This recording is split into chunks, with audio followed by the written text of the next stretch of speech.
And now we'll send it over to a couple quick thoughts with head coach Jeremy Sheetinger. We introduce our first special guest here on the Grizzly Digital Network as we celebrate Cody Butler Day. From the third base dugout, it's head coach Jeremy Sheetinger. Coach, right now in this moment, what are the emotions like? It's pretty special. I mean, when you see this many people at the ballpark and having Cody's family here and just the work and effort that's gone into doing something so special to honor a dear friend, but also a guy that's a huge Grizzly fan and made an impact not only on our program but the entire NAIA level. It's just awesome to see and be part of, and we're just so grateful we've had the opportunity to do this.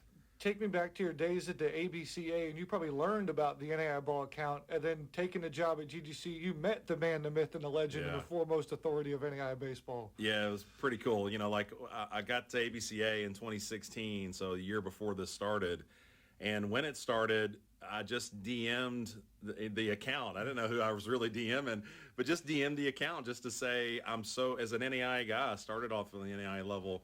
This is so cool. The passion that you guys are showing, the commitment to spotlighting this level is so cool. What can I do to help? And just try to stay a friend of Cody and Robbie and spend a lot of time on the phone with Robbie and connecting with Cody. Cody and I actually met as I was the ABCA representative at the World Series on the trip he made out there with his dad. So got a chance to meet him and spend some time out there with him. But, you know, it's really cool, you know, to accentuate how connected Cody was. When I applied for this job and got in the mix, I don't even know if I had told my best friend, and I ended up getting a text from Cody that said, "I hear you're in the running for the GGC job." And that just accentuates, man, like the friendship we have, but more than that, how connected he was, man, how entrenched he was in our level.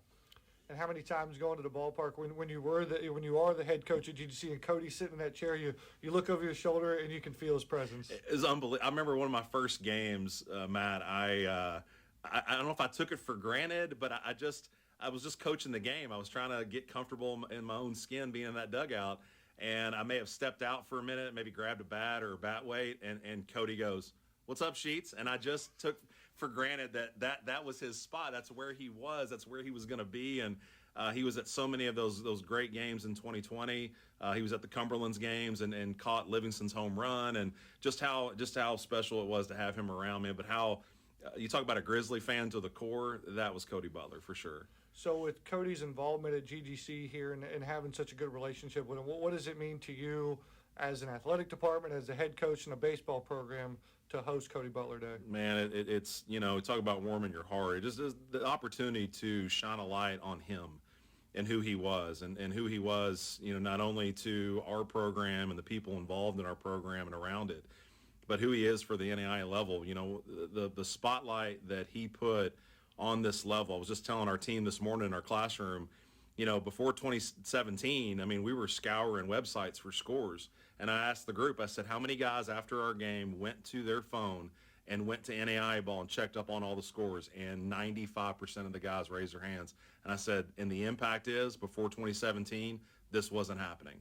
And it just shows a lot about who Cody was and who he continues to be. And, you know, there's been no more greater impact on a level of baseball, in my opinion, than what Cody Butler did in 2017, and we're just going to continue to honor that legacy. What was it like? Did you get a chance? I remember when the Grizzlies won the World Series in 2021, I even texted you, and it was like 3 days until you got back to me. Like, how did you get that text from Cody from out back home to when you guys were in Lewiston? Well, I go a step before that. When I got the job, he knew before I think Darren offered it. So like I thought it just so how entrenched he was. But I told the guys this morning, you know, when we made the World Series in 21, Cody, and I don't want to out him here, but he sent me some info on every single team we were going to face. He just knew, he knew their lineup, he knew their starting pitching, he knew, hey, expect to see this guy in this game, and he had it all, man. He was so entrenched, and again, he didn't want to say it publicly. He didn't even choose us to win the World Series that year.